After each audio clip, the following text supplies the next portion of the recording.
Bom dia, pessoal, e a todos os alunos, mais uma vez sejam bem-vindos, né? Semana passada a gente já tinha colocado um vídeo de boas-vindas para vocês, e tivemos também uma atividadezinha bem simples, uma atividade conjunta para todas as turmas, no nosso caso foi História e Geografia juntos. Por mais que seja simples aquela atividade que foi enviada, ela é bastante importante, porque no estudo de História, nós vamos passar várias vezes por diversos continentes. Uma hora nós vamos estar na Europa, uma hora nós vamos estar na África, uma hora nós vamos estar nas Américas, América do Norte, América do Sul, Estados Unidos da América, Brasil, países da África, Ásia, enfim. Nós precisamos saber onde ficam todos estes lugares, né? Para que o estudo da história possa fluir.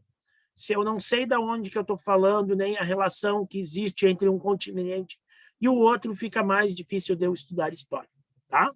Então, espero que todos tenham feito a atividade. Sim, é muito simples, muito facilzinha de fazer, mas é bom que vocês tenham este mapa do mundo nas suas mentes, gravado nas suas mentes.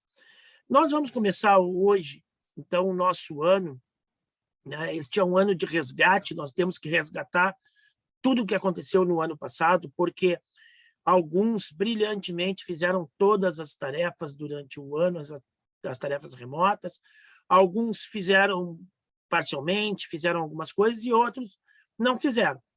Seja por impossibilidade técnicas, né, que alguns não tinham computador, ou não tinham celular, ou não tinham acesso à internet, né, para poder realizar as tarefas, seja por desinteresse, ou preguiça, enfim. Foram todos avançados. Então, teve gente aí pulando do sexto direto para o oitavo ano sem ter passado pelo sétimo, praticamente. Tem gente que pulou do sétimo para o nono sem ter visto nada do oitavo ano. Tá? Então, nós vamos, de alguma forma, ter que recuperar tudo isso. Então, é um ano que vai exigir de vocês o esforço redobrado, muito mais do que em outros anos. Tá? Mas é aquilo que eu sempre digo, não é uma exigência nossa, não é a minha vida, é a vida de vocês. Então, cada um se esforça segundo os interesses que tem para a sua vida. Tá? Se acha que nada é importante, se acha que as coisas é chata, depois o preço vai ser cobrado logo ali na frente, não vai ser pelos professores, não vai ser pela escola, vai ser pela vida, tá? Pelas dificuldades que vocês enfrentarão, ou facilidades que terão conforme o esforço que vocês desenvolverem agora, né? Aquela máxima das artes marciais, né, que também se aplica para o futebol, né? Treino duro, jogo fácil, né? Ou luta fácil. Então, nenhum cara é bom lá, nenhum cara do MMA lá que vocês veem que ganha uma luta lá, ele tem por uma habilidade, um dom natural. É porque ele se esforçou muito, porque o treino dele foi muito mais pesado do que a própria luta em si. A mesma coisa jogador de futebol, né? Jogador de futebol que não treina, não faz preparo físico e tudo mais, pode ser um cara muito habilidoso, mas ele não aguenta o jogo. Da mesma forma o estudo. Então, se vocês agora treinarem duro, lá na frente a vida de vocês será mais fácil. Ok? Vamos para uma aula, e é uma aula geral, é a aula que eu dou todos os anos, todo começo de ano. Quem já foi meu aluno, quem já assistiu a aula presencial comigo, já teve esta aula, mas vai ter de novo. Então, quem é do sétimo vai ter agora, vai ter depois no oitavo e vai ter no nono ano, tá? Porque é um negócio que tem que ficar gravado na vida de vocês para que vocês possam entender a história. Senão vai ser só uma chatice, um monte de blá, blá, blá, blá, blá, blá, sem eu entender o que exatamente está acontecendo, tá? Do que o professor está falando.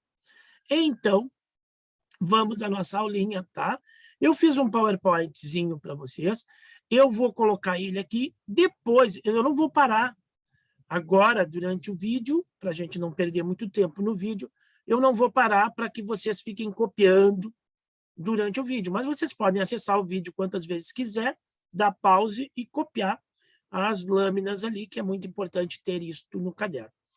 Ao final tem uma atividadezinha que eu preparei para vocês, vai num outro arquivo, num arquivo de Word, que vocês podem usar o mesmo arquivo para me devolver depois. É só preencher ali no parênteses entre a lacuna entre parênteses, lá embaixo de cada textinho, colocar a palavra que interessa ali e me mandar de volta depois, certo?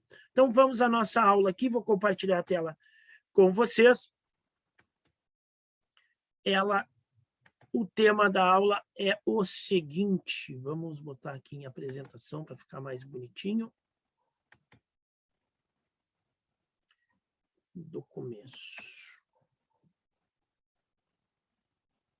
Ok, eu vou me sair da tela aqui para ficar mais fácil. Conceitos básicos de história, tá? Para a gente estudar história, primeiro a gente precisa saber o que é história e alguns conceitos que acompanham. O que é conceito? Existem palavras que a gente conhece aí e dá uma determinada aplicação para ela.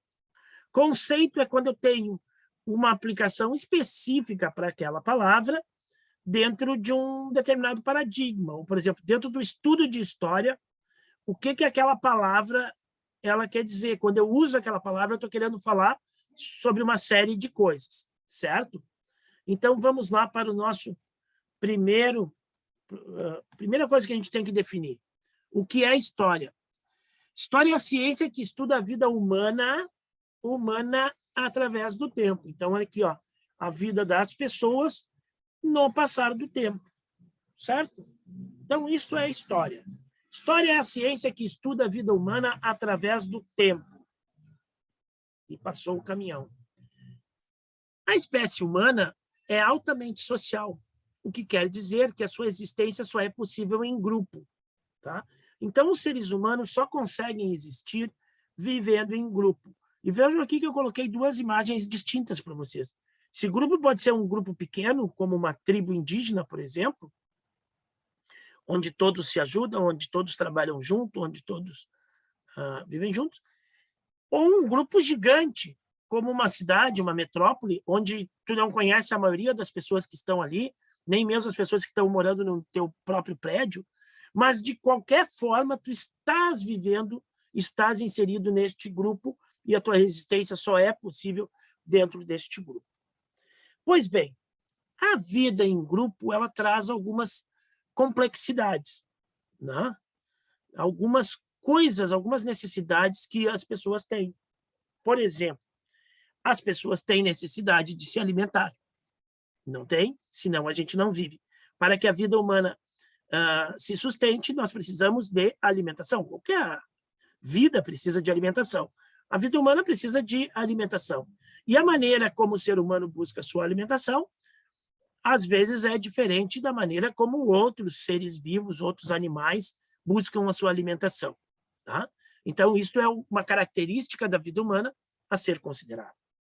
A vida humana, nós precisamos tomar decisão, já que nós vivemos em grupo, nós temos que resolver os problemas internos do grupo, nós temos que dar um rumo para esse grupo, nós temos que decidir o que esse grupo vai fazer, para onde ele vai, quais são as atitudes que ele vai tomar. Tá? Nós, tendo um grupo muito grande, fatalmente nós vamos acabar dividindo as pessoas dentro deste grupo em categorias. Né? Isto é uma característica dos grandes grupos humanos.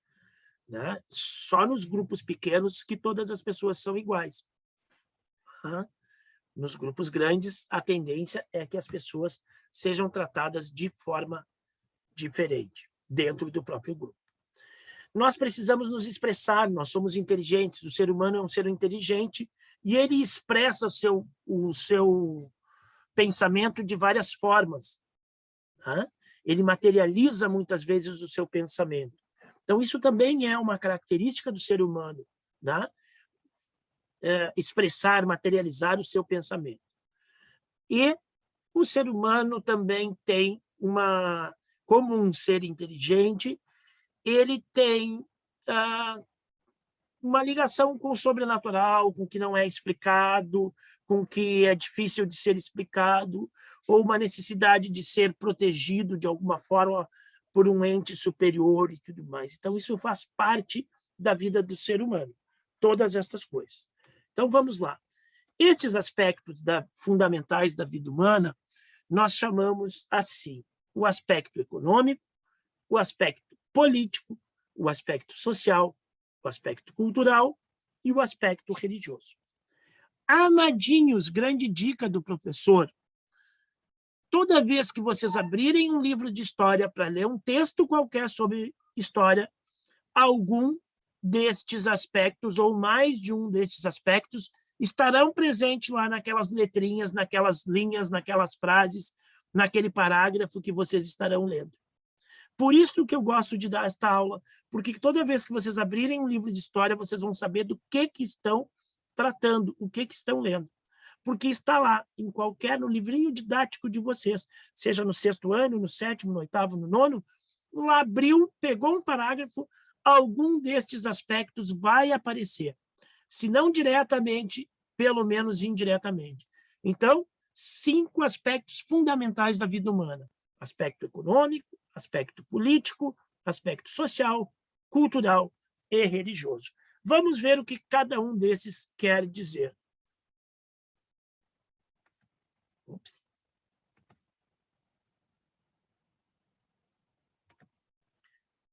Economia. Vocês conhecem a palavra, né? Geralmente vocês associam essa palavra àquela coisa assim de guardar umas moedinhas, juntar um dinheirinho para comprar um negócio que vocês querem. Ah, estou fazendo economia, tá? Esse é o nome que vocês têm para esta palavra. Olha que a minha gatinha subiu aqui e fez pular, tá? Mas em história, nós vamos dar um conceito para esta palavra. O que quer dizer economia no estudo de história? Lá no livrinho didático, quando vocês forem ler sobre qualquer povo, onde é que vocês acham economia? Então, economia, o conceito de economia abrange tudo que diz respeito ao atendimento às necessidades básicas das pessoas, como alimentação, vestuário e moradia. Nesse conceito, também podemos encaixar a produção de riquezas, os meios de produção, as atividades profissionais e as relações de trabalho. Tá? Então, se aquele povo pratica comércio, se aquele povo trabalha na agricultura, se ele se alimenta da agricultura, se ele se alimenta da pecuária, se ele fabrica, faz artesanato, fabrica coisas, se ele troca essas coisas com outros povos, tá? Quem trabalha, quem é destinado, quem é obrigado a trabalhar nesta sociedade, como que trabalha, qual a relação deste trabalho, isto tudo é economia, certo? Tá? Depois vocês vão pausando aí o vídeo e vão copiando as telas. O próximo conceito é de política. Ah, esse aqui é bem legal, porque vocês escutam a palavra política, vocês já começam a pensar em partido político, em PT, em PMDB, PSDB, em PSL, em democratas. Tá. Isso, gente, é uma outra coisa. Isto é política partidária. É outra coisa. A raiz da palavra política vem de uma palavra grega chamada polis. Lá na Grécia, a polis era a cidade, ou seja, e quem morava na cidade, né, que hoje a gente chama de cidadão, isso é uma expressão romana, né, cidadão, na versão grega, no idioma grego, quem morava na cidade era o politikos, que é o habitante da cidade. E por que essa palavra política, o que tem a ver com cidade? Porque é na cidade que o grupo está reunido e aonde se tomam as decisões, aonde se decide, onde se administra este grupo. Por isso que a palavra política tem a ver com uma raiz que nos remete à cidade, à vida em grupo, para vocês verem como política é uma coisa essencial ao ser humano, a vida em grupo, certo? E ela está presente em tudo. Ela não se resume àquela questão de partidos políticos, que é o que a gente chama de política partidária. Mas a política está presente em tudo. O pessoal do 9º ano, se quiser fazer uma camiseta para formatura, vai ter que se reunir, vai ter que decisões, seja do formato da camiseta, da cor da camiseta, aonde vão mandar fazer a camiseta, o preço que querem pagar pela camiseta, como arrecadar dinheiro para a camiseta, o que vai escrito na camiseta, e isso é uma ação política, porque é uma tomada de decisão, certo? O contrário de politikos, lá na Grécia Antiga, era idiota. O idiota é o cara que não participa das decisões, que ele resolve por conta própria não participar das decisões. Este é o idiota.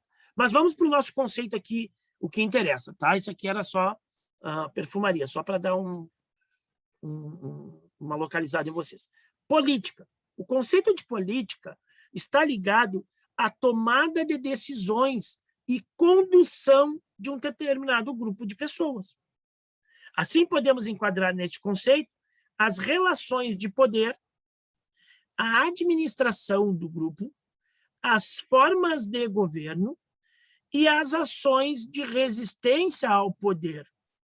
Tá? Então, quando eu estou lendo lá o meu livrinho de história e está falando que aquele povo era governado por um rei ou pelo faraó e que esse tinha determinados poderes, determinadas atribuições, isso é política. Quando eu vejo que quem tomava as decisões era o grupo de cidadãos, de proprietários, de donos de escravos, e eles escolhiam um representante para ser o governante durante 1 ano, durante 2 anos e tudo mais, isto é política. Quando eu tenho revoltas, quando eu tenho ações que são contrárias de resistência a este poder imposto, isto também é política. Tá? E nós vamos encontrar isso direto nos textos de história, nos livros de história, momentos em que eu defino como é que aquela sociedade, como é que aquele grupo humano é dirigido, por quem ele é dirigido, como é dirigido, e as formas de resistência a esta condução toda. Tá? O nosso terceiro aspecto, que seria o aspecto social, eu botei aqui a palavra sociedade. Vejam que todas primeiro eu botei político e depois botei política, econômico e economia, tá? São tudo a mesma coisa, depende do gênero que a gente está aplicando a palavra. Em história, chamamos os grupos humanos de sociedades. Quanto maior o número de integrantes de uma sociedade, mais complexa ela se torna. As sociedades maiores acabam se subdividindo internamente, criando categorias diferentes de pessoas dentro do próprio grupo. Essas divisões podem ser em classes sociais, estamentos ou castas. No aspecto social, estudamos as divisões de uma sociedade, as relações e interações sociais entre as diversas classes. Certo? Então, eu tenho um grupo humano, se ele não for uma tribo indígena lá, pequena, primitiva, não for um grupo muito primitivo de humanos, fatalmente, se ele for um grupo maior, um grupo grande, ele estará dividido. As pessoas são categorizadas dentro deste grupo. E se dá mais importância para algumas pessoas e menos importância para outras pessoas. Algumas pessoas têm mais acesso às riquezas, mesmo que não as produzam, enquanto que outras têm menos acesso às riquezas, embora sejam quem mais trabalha, quem mais produz. E, às vezes, dependendo da sociedade, nós temos várias divisões dentro dela. Né? Aquela coisinha que vocês, todo mundo que já passou pelo 6º ano, já está no 7º ano, estudou, né, da pirâmide social. Aquela coisa que tu tem a classe dominante bem em cima, algumas classes intermediárias, e lá embaixo da pirâmide as classes menos favorecidas, as que sofrem mais. Certo? Na nossa sociedade atual, no sistema econômico que a gente vive, que é o capitalismo, nós dividimos as classes sociais. Hoje se usa uma nomenclatura de letras, né? Classe A, classe B, classe C, classe D. Né? Então, nós vamos ter miseráveis, nós vamos ter pobres, nós vamos ter uma classe média mais baixa, uma classe média mais alta, e nós vamos ter os ricos. Tá? Pessoalmente, já adianto, vocês não conhecem nenhum rico. Vocês podem conhecer um cara que tem um baita de um carro, tenha 2 carros, 3 carros, tem uma baita de uma casa, mas ele não é rico. Tá? Rico é uma outra coisa que está bem longe da nossa compreensão. E, às vezes, a falta de compreensão do posicionamento social que nós vimos causa para o grupo inteiro grandes prejuízos. É o que a gente vive no Brasil há bastante tempo. As pessoas não se identificam na sua própria classe social e como que as coisas, e como que é a relação entre as classes sociais. Tá? Então, a gente vai estudar. Então, está lá nos livrinhos de história também. Abriu um livrinho de história, tu vai achar ali como é que aquela sociedade tal, como é que aquele grupo, aquele povo, naquela época se organizava e dividia a sua própria sociedade. Próximo aspecto é a cultura, o aspecto cultural. Chamamos de cultura toda a manifestação do pensamento humano e a materialização deste pensamento. Assim, são manifestações culturais a escrita, a arquitetura, o artesanato, a música, as artes, a dança, as tradições de um povo, a culinária e o domínio das ciências, tá? Entre outras coisas. Então, tudo que a gente consegue expressar em termos de pensamento humano e de expressão desse pensamento, seja da forma escrita, seja pelo conhecimento dos astros, pelo conhecimento de matemática, seja pelos trabalhos manuais, uma obra de arte, uma pintura, uma escultura, uma cerâmica, seja pela construção, música, dança, tá? As histórias que vai as lendas, né? O folclore, aquilo que a gente fala, tudo é cultura. Então, toda a expressão do pensamento humano é cultura. E ele está lá também no livrinho de história. E o último dos nossos aspectos seria o aspecto religioso, né? Religião, muitas vezes, na livro de história, a gente já vem ali. A religião dos egípcios, a religião dos incas, a religião... Então, religião. Então, o sentimento de religiosidade é diferente de religião, tá?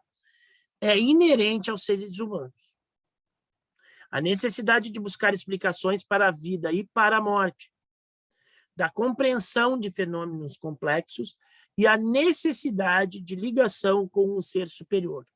Então, isso tudo faz parte do ser humano. A gente já nasce com isso, com essa religiosidade. Tá? Alguns têm ela mais forte, alguns têm ela mais fraca. E o que é religião? Religião é a sistematização de religiosidades semelhantes em um conjunto de crenças, normas e ritos, que, em regra, estabelece códigos de conduta, obrigações e punições, no caso do descumprimento de alguma dessas regras de conduta ou de algumas obrigações. Tá? Então, a religião é uma coisa criada pelo ser humano para organizar este sentimento de religiosidade que cada indivíduo tem e tu colocar todo mundo dentro de um determinado padrão, numa determinada época, num determinado lugar, num determinado grupo. Tá? Então, eu sistematizo, eu pego aquelas religiosidades que são semelhantes, eu crio, né, eu organizo as crenças, olha, no que nós acreditamos, estabeleço normas, rituais, né? Ritos, são rituais, são práticas que a gente faz para reafirmar as nossas crenças ou para exemplificar as nossas crenças. Tá? Um exemplo de rito, para quem é católico, por exemplo, Nós acreditamos que Jesus Cristo morreu na cruz para salvar os pecados da humanidade, tá? E antes de morrer, na última ceia, na última refeição com seus discípulos, ele partiu o pão, comeu e distribuiu o pão para os discípulos, dizendo que aquilo representava a sua carne, o seu corpo que era dado em sacrifício pela humanidade. Depois ele tomou o vinho e passou o vinho entre os seus apóstolos, pedindo que eles tomassem, dizendo: este representa o sangue que eu estou derramando em favor da humanidade. Bom, isto é uma crença. Qual é o rito da Igreja Católica que lembra esta crença? É a comunhão.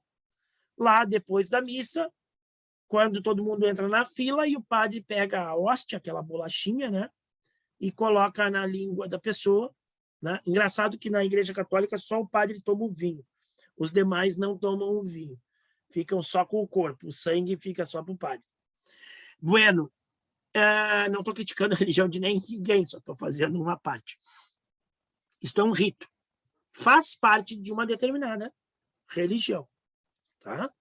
Nós vamos ter nas religiões de matriz africana, por exemplo, outros ritos, outros rituais que vão dar razão às crenças que tem. Tá? Em regra, a religião estabelece códigos de conduta. Se eu participo de uma determinada religião, eu tenho determinados códigos, determinadas posturas que eu sou obrigado a adotar. Certo? E muitas vezes algumas obrigações. Eu sou obrigado também a fazer, além de manter aquela conduta, eu ainda tenho mais algumas coisas que eu preciso fazer. E a religião também estabelece punições, sejam elas concretas, diretas, né, reais, materiais, ou abstratas no passado, né, psicológicas, no sentido de que eu, na vida pós-morte, vou sofrer determinadas sanções ou determinadas punições por parte de Deus se eu não cumprir determinadas coisas. Ou elas podem ser reais também. Eu posso... Né, os evangélicos têm a questão do banco, né, de não poder participar durante um tempo das atividades da igreja, ficar lá só sentado, só assistindo, né, sem poder participar, porque descumpriu alguma das regras. Tá? Então, é isso. Uma religião, ela sistematiza, então, as crenças que as pessoas têm, cria um conjunto de crenças, de normas, de rituais, estabelece regras, códigos de conduta e obrigações e punições para quem não cumpre. Certo? Larguei aqui. Então, pessoal, essa é a nossa aula básica de história. Vocês vão encontrar isso em qualquer texto de história, em qualquer livro de história, algum destes aspectos. Não tem como. Algumas vezes, vocês estão lendo um parágrafo, e no mesmo parágrafo vocês encontram mais de um desses aspectos. Você pode até ficar na dúvida, assim, qual aspecto que está falando. Às vezes está falando dos dois, e muitas vezes um é dependente do outro. Às vezes um influencia o outro, certo? E a prova disso é o exercício que vocês vão fazer para mim, tá?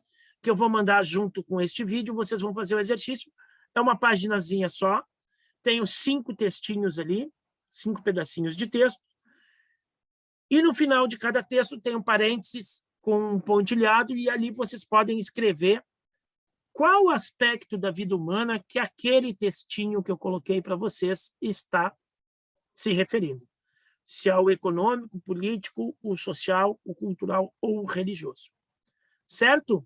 E aí vocês podem me devolver naquele e-mail que vocês têm lá no grupo. O meu é atividadesdehistoria.ivo@gmail.com, tá? Aí vocês mandam uma atividade direto, não precisa reescrever tudo, tá? As lâminas vocês copiam no caderno, não é para me entregar, é para entregar só a atividade, tá?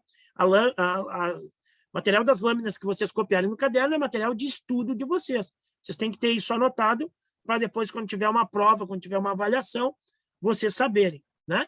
Ou para, né, estudar a história do 7º ao 9º ano, do 1º ao 3º ano do ensino médio, enfim, toda vez que vocês forem estudar história, esse material é um recurso muito importante para vocês entenderem o que estão estudando. Certo, meus queridos? Um grande abraço a todos. Para a semana que vem temos outra aula. Não deixem de fazer as atividades, não deixem de fazer no tempo correto, porque daí não fica pesado para ninguém. Tchau!